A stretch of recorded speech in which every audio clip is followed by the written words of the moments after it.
Guys यार, आज का इंसिडेंट ऐसा रहा कि एक तो फाइल थी 498 की, पत्नी ने किया हुआ था। तो उसमें जो तारीख पड़ी हुई थी हमारी 24 तारीख पड़ी हुई थी दिसंबर की। तो उस दिन जज साहब नहीं थे, जज साहब छुट्टी पे गए हुए थे। तो नियमता तो जज अगर नहीं है तो दूसरा कोई फाइल देखता है, दूसरी कोर्ट में जाती है। तो फाइल दूसरी कोर्ट में गई तो वो नहीं लिए, बता रहा था बाबू भी कि भैया जज साहब है नहीं, काम नहीं हो पाएगा। तो हम लोग अग्रिम पे उसमें चल रहे थे, अंतरिम पे। तो अंतरिम पे चल रहे थे तो इसमें हमको अपना डेट बढ़वाना था, क्योंकि अंतरिम पे चलते तो 14 दिन की हर बार डेट बढ़ जाती है। तो अंतरिम पे चल रहे थे, उसी तरह काम हमारा चल रहा था, मगर इस बार हो नहीं पाया जज साहब के न रहने की वजह से। तो उन्होंने दे दिया 2 तारीख। तो 2 तारीख को बनारस में चुनाव था, बनारस बार का, और 3 तारीख को सेंट्रल बार का था, 4 को गिनती थी, संडे था।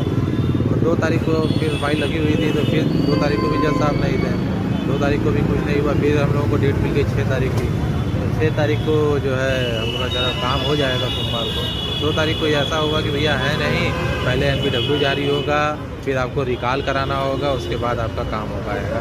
तो एक प्रोसेस बढ़ गया उसमें। तो NPW को रिकॉल भी कराया गया, फिर अपना 14 दिन का वो भी बढ़ गया। अब उसमें 20 तारीख की डेट लगी हुई है। बहरहाल उसको करा लिया गया। उसको कराने के तत्पश्चात हम लोगों के पास जो है 2, 1, 3, 5, 6 ठो ये जन्म प्रमाण पत्र बनाना था।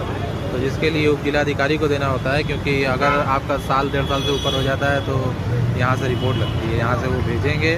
फिर वहाँ के जो ये होते हैं सेक्रेटरी, वो रिपोर्ट वगैरह लगाएंगे, साइट पे जाएंगे, जांच करेंगे, जो भी करेंगे उसके बाद बनता है। तो बहरहाल 5-6 ठो वो भी दे दिया हूँ। और एक काम और भी था उसी में कि SC/ST की ज़मीन थी। SC/ST की ज़मीन को SC/ST खरीद सकता है। तो अगर नॉन SC/ST है तो उसको आदेश कराना होता है कि मैं SC/ST की ज़मीन खरीद रहा हूँ। तो बताया था कि मैंने 5 लाख रुपये दे के लिया हुआ है अगर, तो उसमें किसी और को उसने भेज दिया, और बिना आदेश कराए लिख के आ रहा है मैं SC/ST हूँ, और वो भेज दिया है पिछड़ी जाति को। तो उसमें भी एक DM साहब को दे दिया हूँ, पर्सनल जाकर दिया हूँ, वहाँ पर भी एप्लीकेशन लग गया हुआ है। और बैनामे की मैंने कॉपी भी निकलवा ली थी, जो सर्टिफाई कॉपी होती है वो लगा दिया हूँ। एक एप्लीकेशन लिख दिया हूँ कि ये गलत बैनामा हुआ है, उसमें आपत्ति लगाने के लिए। और देखते हैं DM साहब क्या करते हैं, क्योंकि अब जो है वहाँ से चला जाएगा, साइट पे चढ़ेगा। साइट पे चढ़ेगा तो मैसेज आएगा तो देखना होगा, फ़ोन भी आएगा। उसके बाद जो भी रहता है आप लोगों को बताऊँगा। आज 5-6 तो जो है ये हो गया था जन्म प्रमाण पत्र के लिए। आज ये सब जाके दे देता हूँ, इन लोग का बन जाएगा।